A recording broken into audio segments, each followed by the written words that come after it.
2022 State of Theology survey by Ligonier, 38% of professing evangelicals agree with the following statement: Jesus was a great teacher, but not God. And according to that same survey, 55% of evangelicals agree with the following statement: Jesus was the first and greatest created being. So this survey reveals an absolute crisis in the Christian church today, at least theologically. And as the full divinity of Jesus is one of the fundamental foundational principles that the Christian faith is built on. But a church in theological crisis is not something new to the history of the church, nor is confusion about the nature of Christ. And today we are going to begin to study how the ancient church carefully and largely rightly came to think about these things, came to think about the relationship between the Father and the Son. Last week we covered quite a bit of ground last week. We covered sort of the end of the 3rd century, about 250 to the beginning of 300 there, where we saw really the worst persecution that the early church faced. Really it was that 50 or 60 really carried on into the early 300s, but the worst persecution that the church faced, with things like Christians and teachers being locked up in jail and imprisoned and tortured and executed, Bibles and Christian texts being destroyed, that sort of thing. That was one of the things that we covered or I guess it was 2 weeks ago now. 2 weeks ago now that we covered that. But just kind of by way of quick review with some of those other things that we looked at how the Roman Empire had become very large and sort of difficult to manage. It became uncertain, or times were just uncertain in that era for the Roman civilization. There were threats from within, there was corruption and moral failings and changes of leadership and things like that, and there were threats from without.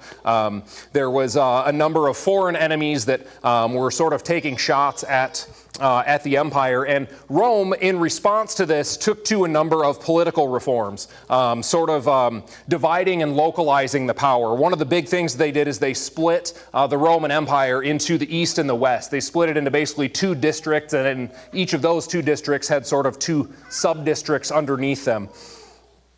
So the East and the West were governed separately. And this type of reform that they did led to a number of good things for Rome. The empire really seemed to stabilize in the wake of these. These were largely effective. But as we'll see, whenever you have divided power, there's always the potential for multiple people to think they're in charge at the same time, which was, of course, not new to Roman civilization, but that would lead to some issues as we get into the 4th century, the 300s here.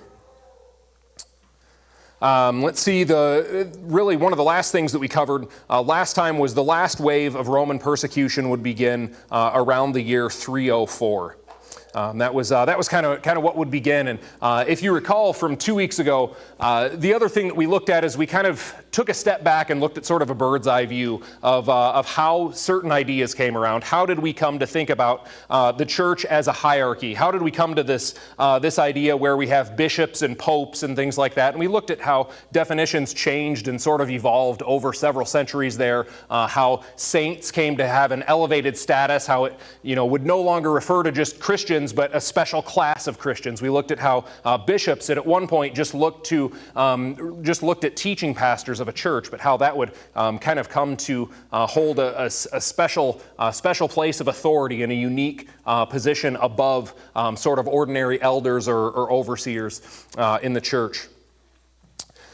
So that's kind of a brief summary of where we have been. And then today we are going to be working our way towards the Council of Nicaea. We're not quite going to get there today. The Council of Nicaea is probably something that you've at least heard the name of, and we're really going to go into what that was all about, what sort of conflicts it was dealing with and resolving, and that sort of thing. But I will go ahead and open up in a word of prayer, and then we will go ahead and get into it.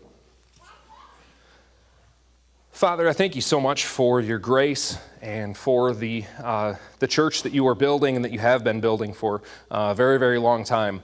Lord, I thank you that we get to be a part of that. We get to be a part of that building of your church, your people, your body. And Lord, I pray that tonight that we would just grow in our knowledge of you and of the way that you work, and that we would, more importantly, just grow in love for you and for your people. In Jesus' name we pray. Amen.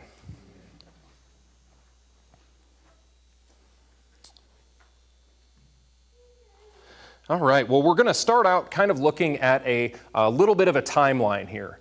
A timeline sort of picking up where we left off. Again, as much as possible, we're kind of going chronologically, but obviously there's times that we step out of that chronological order like we did in the last session. But where we left off was the early 300s, so the early 4th century. So you have in the year 304, that was really the last phase of this great Roman persecution that would begin. And remember, in this period of persecution from about 250 to 312 or so, that was the worst of the persecution that the church dealt with as a whole. Primarily persecutions up until then had been quite localized. So in a specific city, in a specific region, that's where the persecution would be. But several cities down the road, it wouldn't be nearly as bad. But the persecution from about 250 to 312 was primarily empire-wide, and so the last phase of that had begun. And unlike some of the earlier persecutions, the church was much more faithful in this persecution. There was much holding fast to the truth and holding Christ as Lord.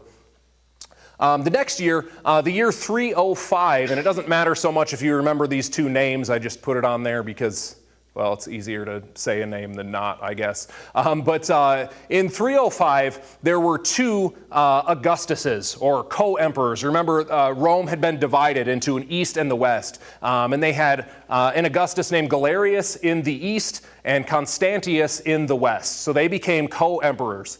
The following year, Constantius, who was the emperor in the east, died. And his son, Constantine, whose name we are probably all familiar with, is declared Caesar by his troops. Constantine was a general in the Roman Empire, and he would have been sort of nobility, with his dad being one of the Augustuses. So he was declared by his troops to be Caesar. Now again, the Caesar was the lower rank, so Augustus was the higher. There's only two of those, and then the Caesars, there were four of them, but Constantine's troops had named him Caesar. Again, what would end up happening here is you can probably already sort of tell, just sort of looking at the dynamics, that there's going to be some power struggles there. So you have one guy dying, you have his troops then saying, okay, this is the new guy. There were several people who thought that they were Augustuses or Caesars at that time. So ultimately what would happen after Constantine was declared to be this is, in general, he sort of had the eastern half of the Eastern Empire. The eastern half of the Eastern Empire, or excuse me, the western half of the Eastern Empire. So he sort of ruled over Britain, France, and Spain. That was kind of his region that he would, for a time, sort of rule over. And in the other part of the West, was ruled over by a Caesar named Maxentius, and he primarily had Italy and northwest Africa. And these guys ruled in relative peace for several years. Constantine they were both pagans. Constantine was fairly tolerant towards the Christians. Maxentius was quite heavily anti-Christian. And as you might expect, war eventually would break out between these two guys, sort of both of them thinking, okay, I'm the rightful ruler in this portion of the empire. So 312, war breaks out between Constantine and Maxentius. And in a quite historically remarkable battle, Constantine, who had a much smaller army, Constantine actually ended up invading Italy and invading Rome, which is where his opponent was there.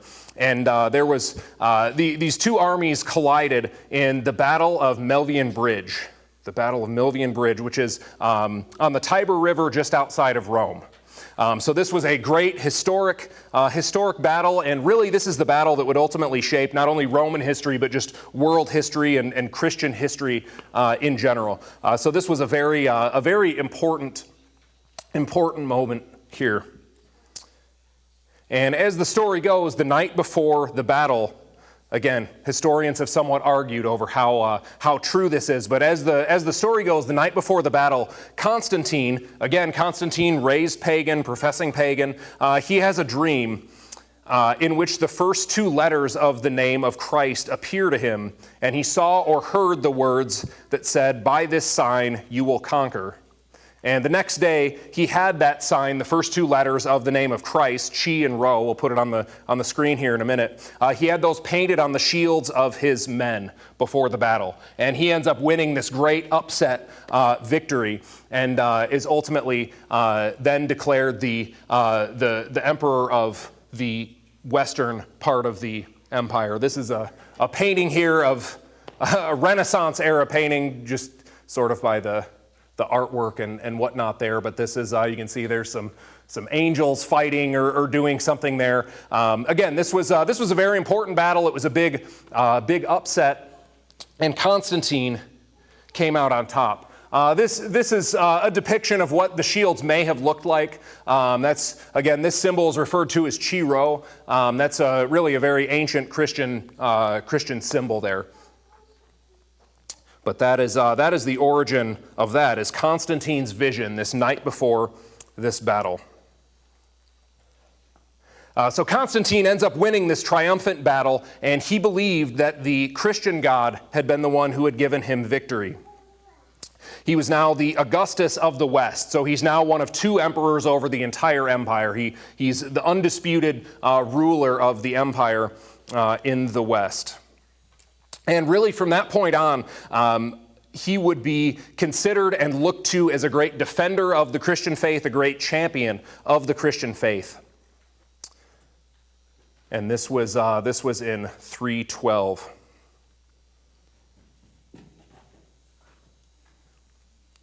And at a similar time in the West, at a similar time as this was happening in the East, the Augustus in the East became ill and died. So you have Constantine sort of taking the throne in 312 in the West, and at the same time you have a replacement of the Augustus happening in the East.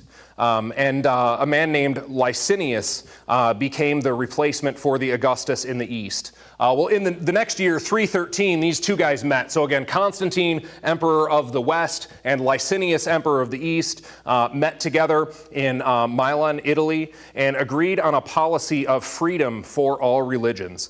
This is the Edict of Milan, is what this is called. That's 313. That's frequently referred to as the Edict of Toleration. But this was officially when Christianity became a legal religion. One of the really common misunderstandings is that Constantine made Christianity the official religion of Rome or something like that. That's not the case. That wouldn't happen for a number of decades later. But at this time, this is an edict of toleration. So both in the East and the West, you have these co-emperors agreeing, we are going to be tolerant, we are going to accept Christianity as a viable practice. Now, if you remember kind of going back the last few centuries, there was never an issue with Rome that Christians wanted to worship Jesus. The issue was that they refused to worship Caesar. They refused to sacrifice to the pagan gods. It wasn't an issue of, oh, you're worshiping the wrong guy. It's, no, you need to worship our guys as well as your guy.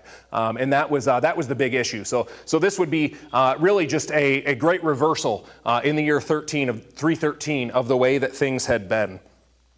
And the way that things had been.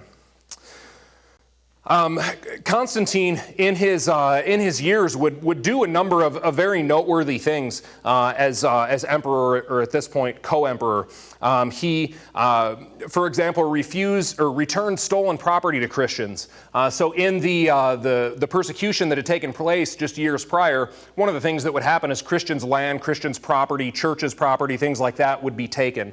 So one of the things that Constantine did is he returned that to the Christians. He also made Sunday a national day of rest, and the idea was to correspond with the Christian Sabbath. So again, he wasn't strictly speaking forcing, Christianity or something on the populace, but he was saying, no, we are going to recognize this day as a day of rest. One of the big noteworthy things that he did too is he gave church bishops, so again, these would be sort of the leaders, the teaching pastors of the churches, he gave them authority to act, if they so chose, as civil judges in different circumstances. So sort of saying, okay, we don't just need, couple people are trying to figure out the civil suit, okay, go to your local bishop and figure it out, and we'll give them authority to sort of render decisions and things like that. He also introduced state welfare to the poor. To try and disincentivize the practices of exposure or infanticide. If you remember, exposure from several weeks ago was a common Roman practice where unwanted children were just sort of left outside of the elements to be exposed, and that was something that the Christians would do, is they would go around and try and find these children that had been exposed and bring them in and care for them and raise them as their own. So this was sort of Constantine's, one of his way of combating it is creating sort of a means of a safety net or something like that. He also banned crucifixion. He banned the branding of faces, was kind of an interesting one. That was a fairly common practice as a punishment. If someone had done something really bad, is they would brand the person's face, sort of to just label them with whatever they had done. And Constantine saw that as very much an attack on the image of God, attacking someone's face like that. So that was something that he banned.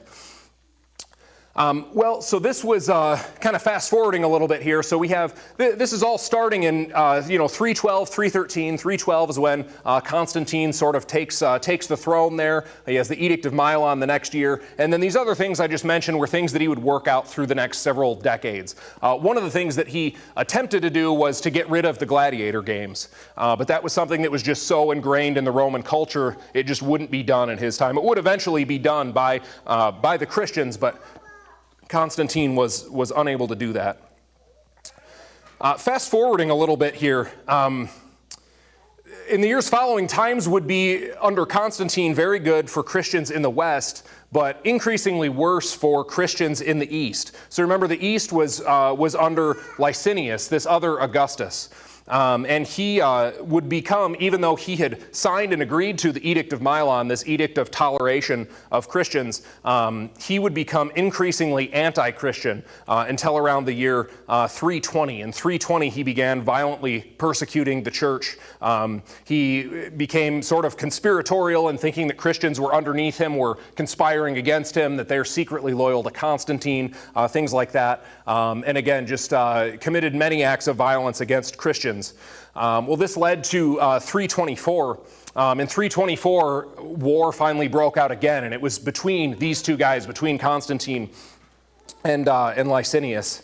And Constantine would ultimately end up victorious there. He saw himself as really fighting a holy war against Licinius to come and sort of rescue the Christians from his tyranny. So Constantine defeated and executed his enemy, and then became, in 324, the uncontested leader of the entire empire. And in doing that, he would then reunify all of the Roman Empire. Again, that had been split into East and West, and then sort of had these sub-districts under that. Constantine would unify that again.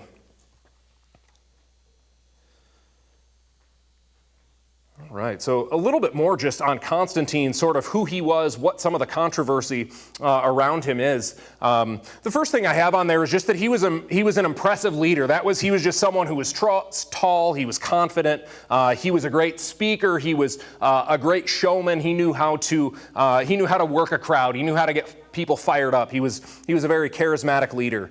He also had great insight into people's character and people's motives. That is, he could sort of read political or military situations very well. He also had, just in general, very great tactical ability. Just as a military leader, he was very impressive. He was also known to be very virtuous.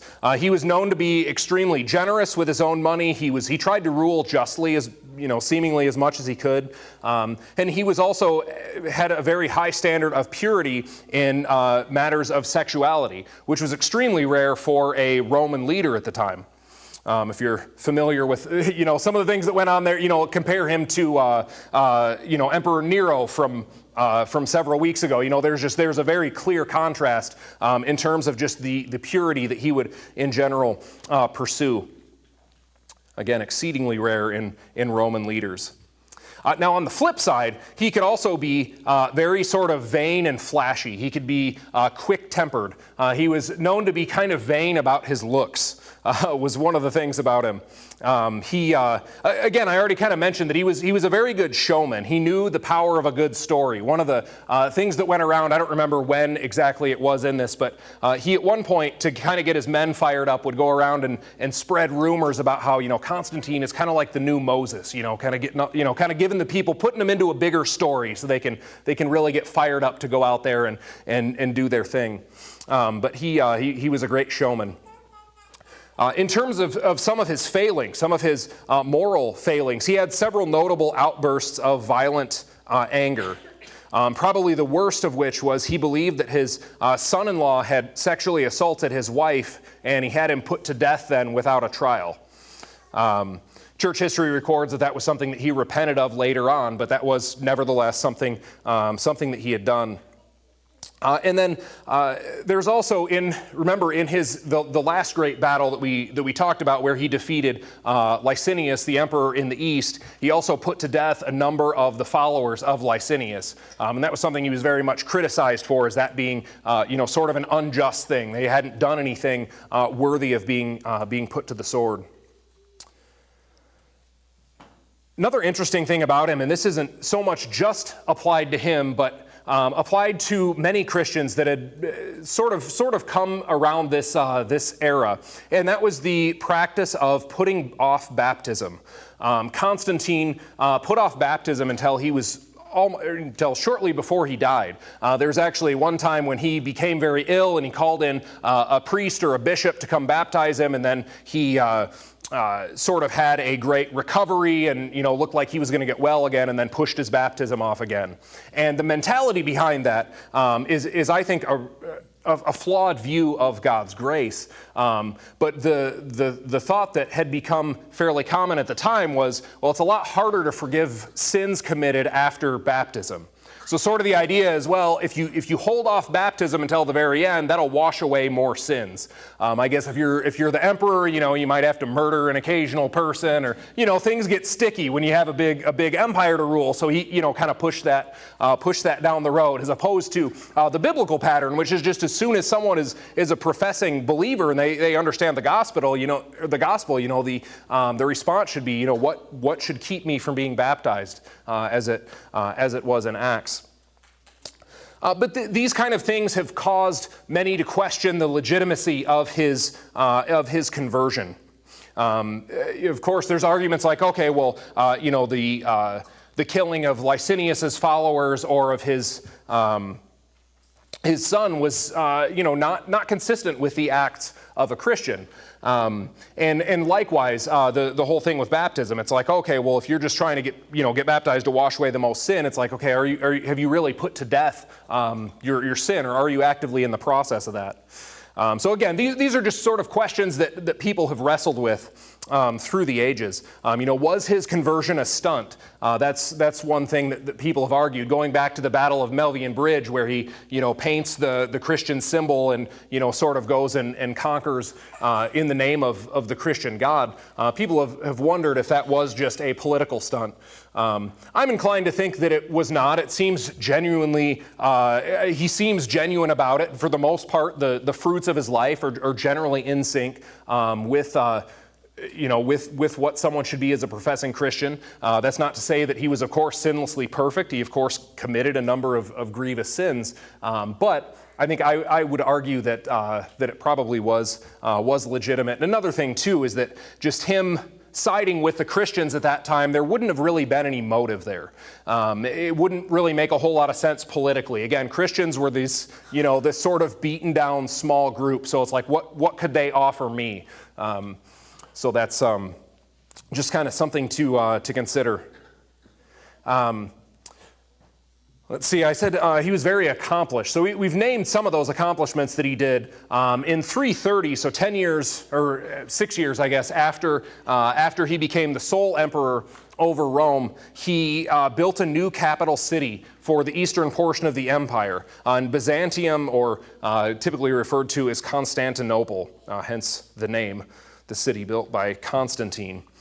He had a number of churches built there, but there were to be no pagan temples built. Was kind of something interesting that he did. And he also, in the city of Constantinople, prevented the gladiator games from ever being set up there again. That was something that he seemingly would have liked to have gotten rid of altogether, but was unable to do that. But the city of Constantinople was very much known for just sort of high moral standing, high virtuous, and things like that. So that, in a nutshell, is Constantine.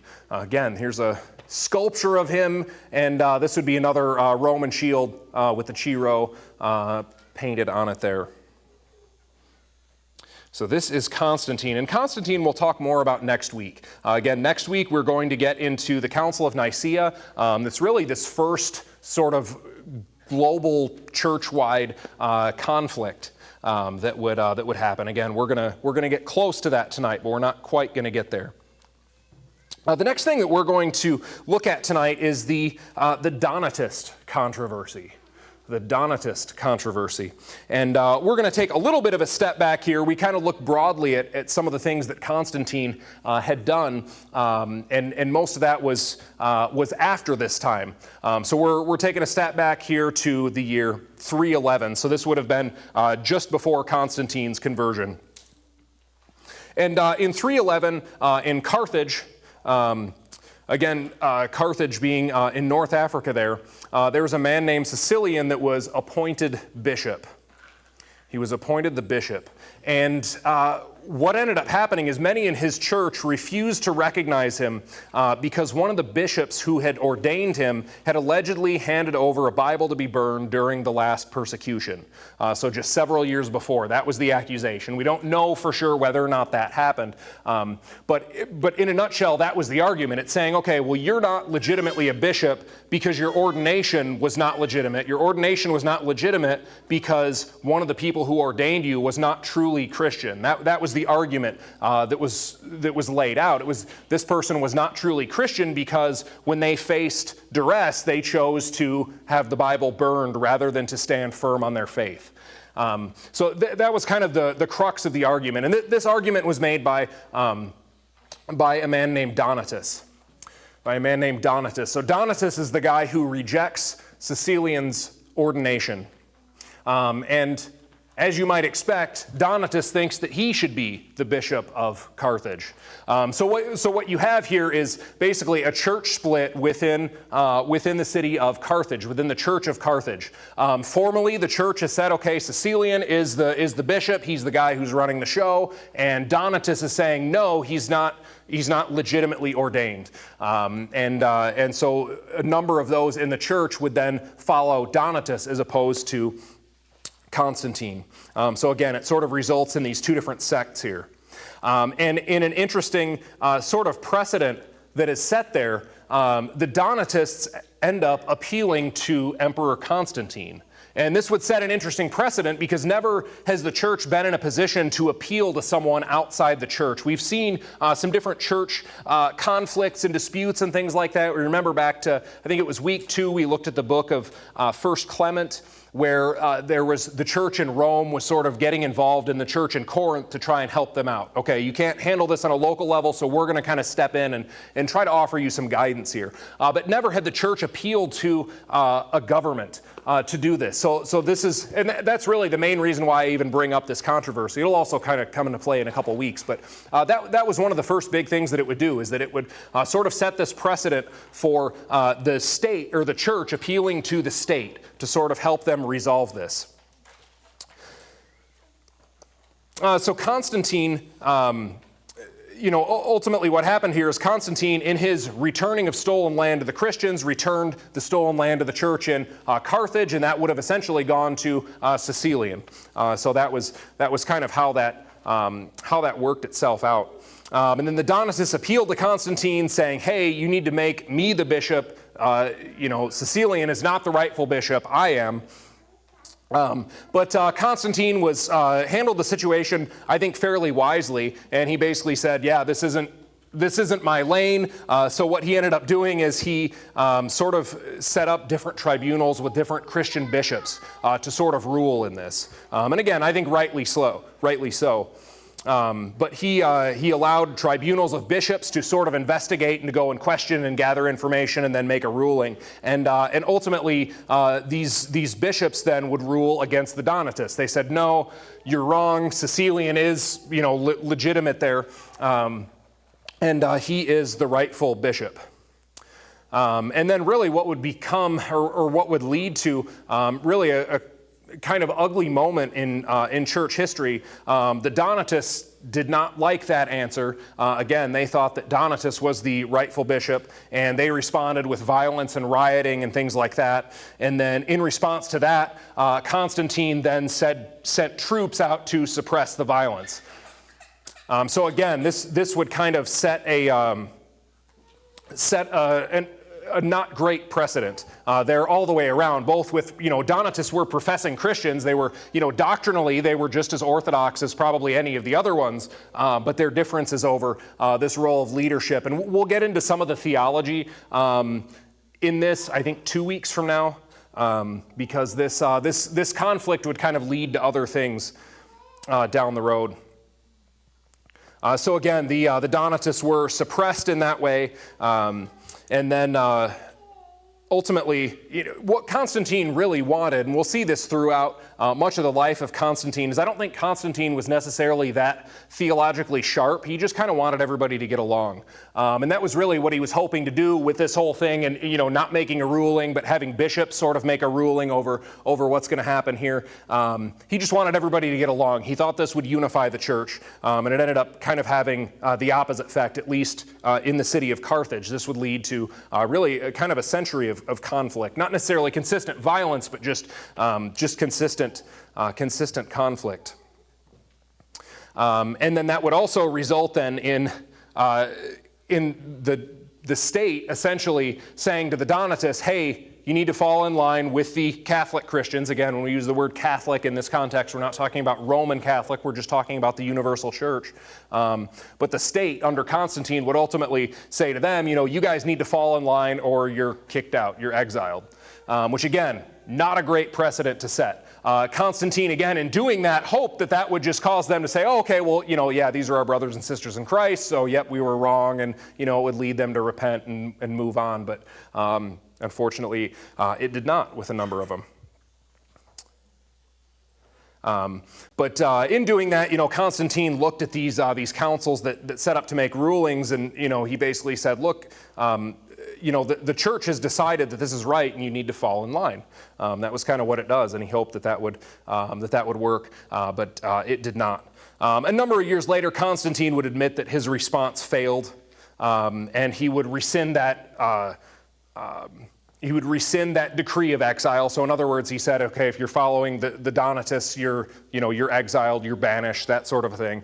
He would rescind that, he would repeal that, again, just seeing that it did not work and really had the opposite effect. But again, this set several precedents, this controversy. It set the precedent of the church appealing to the state. That would be a theme over the next century or so, where the church is unable to solve these, and they sort of look to the state to kind of help them deal with this.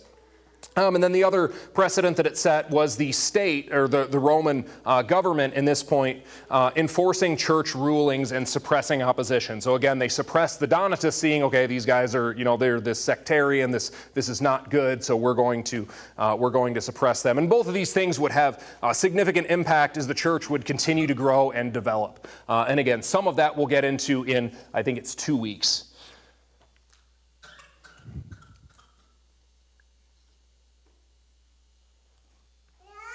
All right. The next one we've got is Arius of Alexandria. Arius of Alexandria. He was alive from 256 to 336. So again, really right in this era, and he would be very active in the first 30 years or so of the 300s. So Arius was a presbyter from Libya. He was known as an ascetic. If you remember kind of going back to, we talked about Origen several weeks ago. Origen was this guy who had this very high view of sort of extreme asceticism. Asceticism being putting off the pleasures of life. So not only should we cast off sin, but we should also cast off the pleasures of life. That was one of the things that Origen taught. And if you remember, Origen was from Alexandria as well. So this is in the same place. We're dealing still here in Egypt is primarily where this would come into place. If you remember, the city of Alexandria was this great sort of cultural and educational and artistic sort of center of the world. It was really one of the leading cities at that time. And again, Origen would be the first sort of really great teacher that would come out of there. But several generations after him came Arius of Alexandria. So Arius followed Origen in this ascetic lifestyle, that is casting off the good things of life. And he was from Libya, so an area right around there. And he was also a presbyter. So if you remember from our last session, we looked at sort of some of the different biblical words around like an elder or an overseer. And presbyter is really the same thing biblically as a bishop. Bishop, presbyter, overseer, those are really interchangeable words that describe the same function. But again, as we discussed on our last session, those would eventually be split into sort of different tiers. And you have the bishop on the top, and then you have the presbyters over here, and then eventually you have the priests down here, and you know it's this hierarchy. But Arius was a presbyter, so he would have been a step under a bishop. But he was still someone who had a great deal of authority. He was a very gifted teacher. He was a very attractive man, very good singer apparently, very charismatic leader, very good speaker. And he was a very, very strict monotheist. Now, we all should be strict monotheists, but he took that in an unhelpful direction. So if you remember going back to Origen several weeks ago, Origen asked a lot of great questions, came up with a lot of not so good solutions. And one of those solutions that he came up with was this crazy idea of degrees of divinity, where you can sort of have the closer something is to God, the more divine it is. And in Origen's scheme, you have, Jesus is God, but he's like 1 degree less divine than God, but he is somehow still also God. Well, this is something that Arius looked at, and Arius was unhappy with that. He said there's no such thing either, like there's a world of difference between God and not God, and there isn't really any between. There isn't really any between. And this idea of sharing divinity, sort of across this gap of the divine, just doesn't really make a lot of sense. This was what Arius taught. And he came up with this idea that essentially what he would argue is he would say that, if divinity is shared, that is, if godness is shared between the Father and the Son, then God is not one, as the Scriptures repeatedly and explicitly say. Hear, O Israel, the Lord our God is one. That's a very common theme throughout all the Bible, that there is one God. So Arius would come along and say, the Father and the Son can't both be God, because the Bible is extremely clear that there is only one God. And looking back at kind of where Origen was, who Origen had come before Arius in several ways, but Origen sees Christ as eternal and uncreated, but again, a degree less divine than God. But again, Arius was very unhappy with Origen's explanation. So his logic would go something like this: there's only one God, the Father is God, therefore Christ is not God. That was basically the flow of argument that he had. So he concluded that the Son is the first and greatest creation. It's through the Son that everything else is created, but the Son is himself created. And this goes back to where we started this evening with that Ligonier study, where over half of professing evangelicals affirm the fundamental statement of Arius, that Jesus is the first and greatest created being. So this is where kind of what would happen with Arius. And it's really Arius that leads us to the Council of Nicaea that we will get to last week. But this is in a nutshell. We're going to talk more about Arius in a minute, but this is in a nutshell where Arius is and what Arianism would be that follows after him. All right, and then last person we're going to talk about tonight is, I love it when history works out this way, Alexander of Alexandria. Kind of convenient. So he was the bishop of Alexandria at this time. So he was the bishop, so he was the guy on top in Alexandria, while Arius was a presbyter. So Arius would have been a tier below him there. And Alexander, like Arius, agreed that this sort of idea of different degrees of divinity that Origen had sort of held to was not great. However, he drew the opposite conclusion from Arius. He drew the opposite conclusion. He said, no, Christ is indeed fully and truly divine in the same way that the Father is. And this would lead to much conflict between Arius and Alexander. This would start out as a local dispute and then sort of end up being an empire-wide dispute. And again, that's what leads us to the Council of Nicaea. So Alexander held that no, Christ is fully divine in the same way the Father is divine. He's a distinct person, but he's the same being. He's the same God. And we'll get into the sort of that Trinitarian formula a little bit more next week. But again, this controversy wouldn't stay just in Alexandria. That was where it started, but that was certainly not where it ended. Eventually, Alexander would set up a local council in Egypt, basically bringing together all the regional bishops together to say, hey, we need to discuss this, we need to figure this out. When we talk about the Father and the Son, how do we think about that? How do we think about the relationship between the two of them? And in the year 320, the bishops pretty much all agreed with Alexander that Arius is wrong, and this is not only an error, but this is a serious heresy. This is denying that Christ is God. Again, that is a fundamental anti-Christian statement. So in 320, Arianism was ruled as heresy by this local council in Egypt, and they ended up kicking Arius out of the church for this teaching, for refusing to affirm the truth. And in response to that, Arius was deposed, he was kicked out, and he went to go east to try and gather support. And he would go basically from city to city and try to rally people up and try to get people to sort of join his side. This idea that he would eventually write a very catchy song that was something to the effect of, there was a time when the sun was not. That was sort of the slogan of Arianism. In other words, Christ was created. Christ had a beginning. There was a time when the sun was not, was sort of this rhyming slogan that he would have.